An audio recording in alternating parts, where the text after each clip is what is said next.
Big change, everyone, at Southwest Airlines today. No more open seating. What? This is how I had to find out. Yeah. Travelers can now pick assigned seats in advance for a fee, Mark, including extra legroom options. Others get seats at check-in. Boarding switches to groups, just like most airlines. They're ditching the old policy where position depended on frequent flyer status, check-in time, and preferred boarding add-ons. So, Mark, no need to set the alarm 24 hours in advance to check in and board early, which I know you take advantage of. I wake up at 2 a.m. just to get that boarding pass.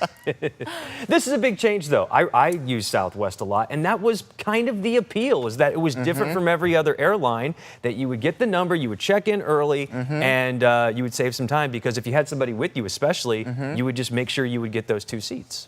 I mean, it was almost a game in a way, and then they had the get in front of the line free. Essentially, you pay more, sort of like the Disneyland Fast Pass. Right. But last time I talked about the family boarding going away as being a real big problem because little kids can't do things all on their own. Trust me, you don't want to take my 6-year-old to the bathroom. Right. He can't do everything on his own.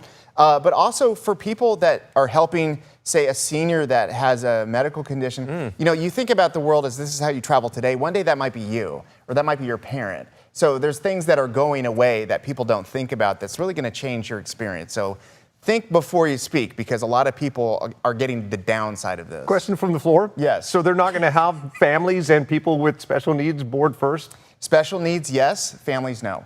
No. No. I'm calling someone right now.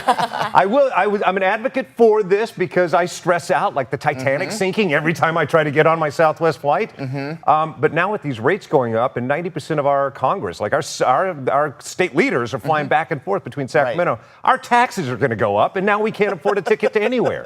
It's a slippery We should slope. write a strongly worded letter to Congress, demand an investigation. To whom it may concern, I'll start it right now.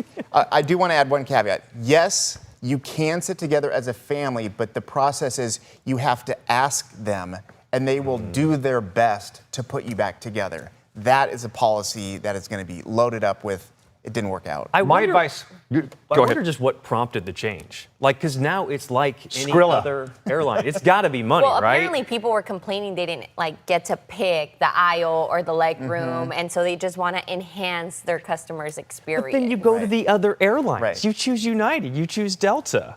American. Southwest pretty much runs many airports around the country. Like, that's your option. Sacramento, I think it's like 60% of the flights I think out of it's even Sacramento more than are that, Southwest, yeah. so you don't always have options you think you do. Yeah, Sad well, times. Well, the Sad argument times. will rage on probably next hour as we deliver more hot takes.